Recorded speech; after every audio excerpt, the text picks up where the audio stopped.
want to do when we learn this piece is be very, very sure of our subdivisions. We're playing a quarter note gets a beat, and once we get through the first, say, 2 measures, we can be mostly sure where the beat is, but then if we get into the second line where the 32nd notes are, sometimes I've heard people play the 32nd notes like 16th notes.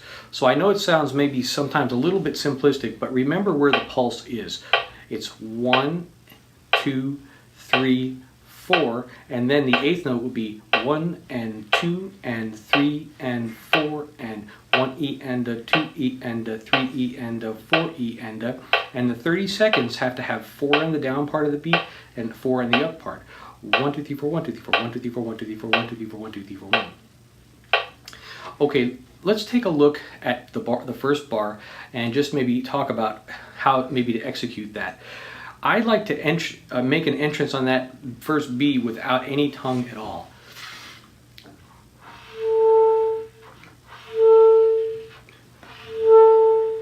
So maybe what you'll practice on your own is to practice playing a note.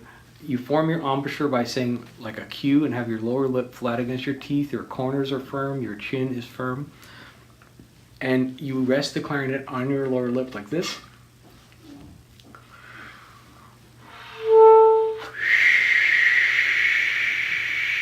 And that's how I form the embouchure and blow. So a good practice is to start out with just entering on a note with no tongue to just get the feel of where that note wants to speak. So here's the B with no sound, and then I'll have the sound come in.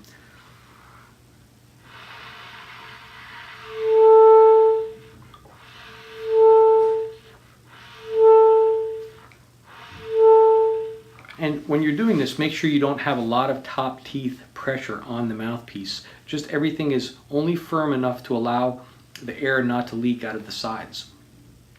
Do your dynamics as marked.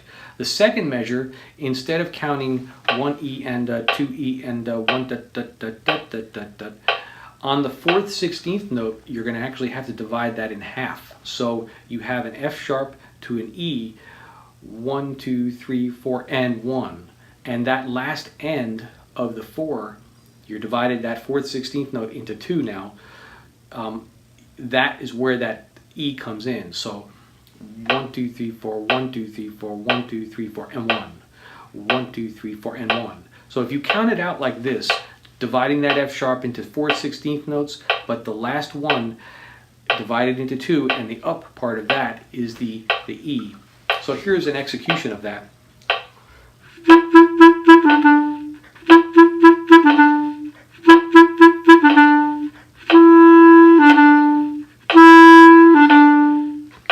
The dots over the E's with the tie over them, just separate them a little bit. And what I do is I begin the note with my tongue, very light tongue pressure, as if I'm saying t, t, t, t, t, t. And I just try not to put my tongue back again so I don't make it too short. T, t, t, t, t. Just t, t, t. I leave it open a little bit and try to leave a little bit of space between each note.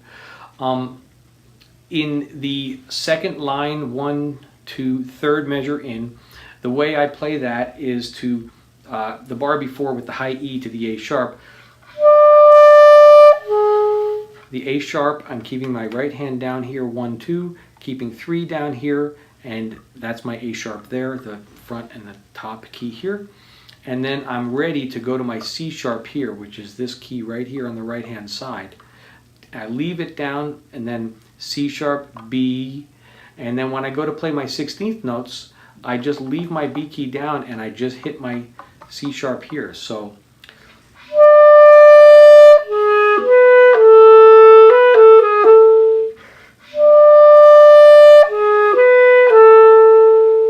now in rhythm, and let me slow the tempo down for you a little bit.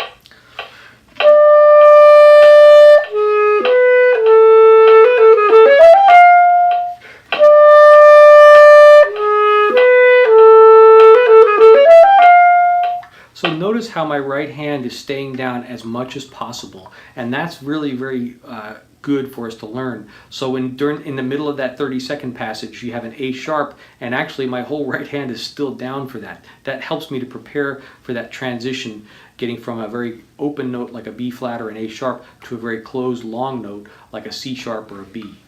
Okay, you see the little squiggly thing? That's called a turn or a gruppetto, and there's a sharp symbol underneath it. So it means to start on the note that's there, E, go up to the note above the E in the key signature, so that's F sharp, and then come back to your E, then go down to your D sharp, and then back up to your E. And so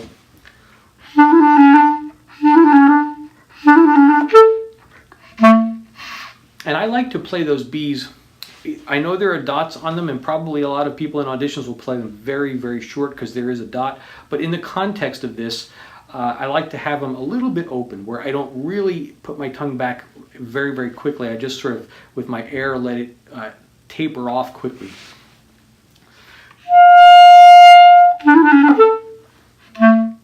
And I like to let it resonate a little bit. The grace notes in the next bar.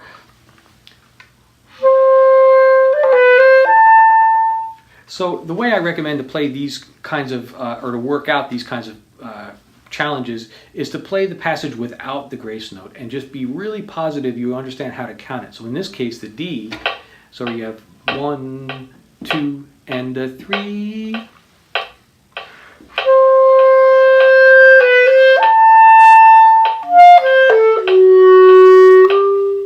And so once you can do that and sing it, and I recommend to sing it a lot, then go ahead and put the grace notes in right before, but always be listening for where the upbeat comes in. Dum da da dee, ba da da da dee.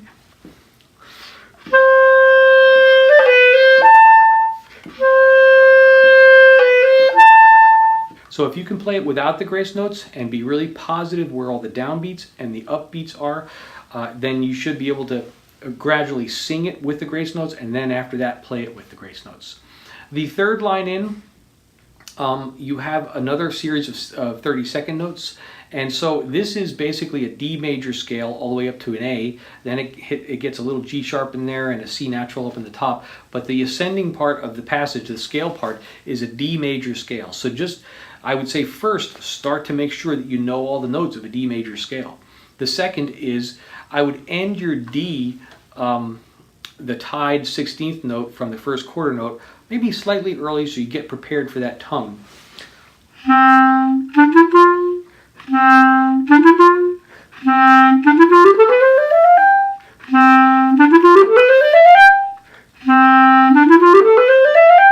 Now, a D major scale can be a little tricky because what happens is you play your A and then you sort of let go of the clarinet, and then you have to get all the way down to a B. So what I would recommend is practicing a D major scale very slowly.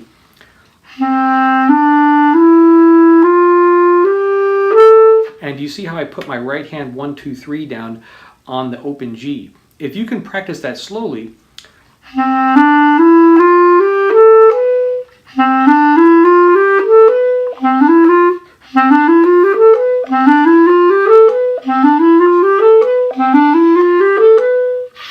then the next thing to practice is the B to the C sharp.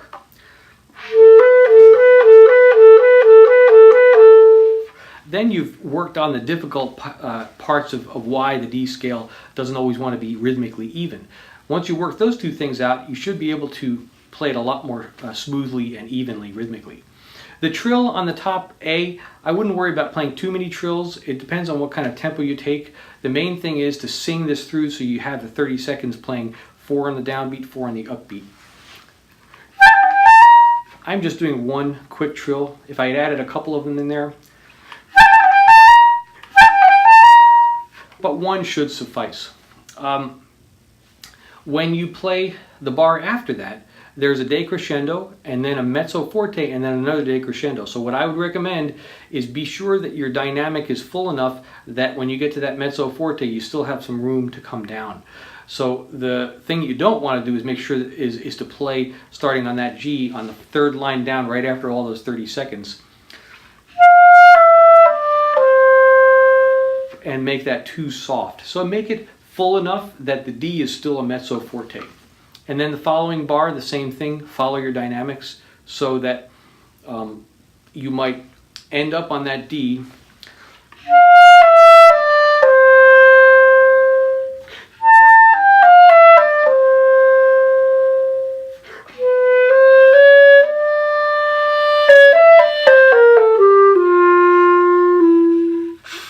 And the main thing is to maintain a consistency of sound and a good core to your sound. So when you're blowing your air, you are not letting up the air too much where that the sound suffers. Okay, good luck to everybody.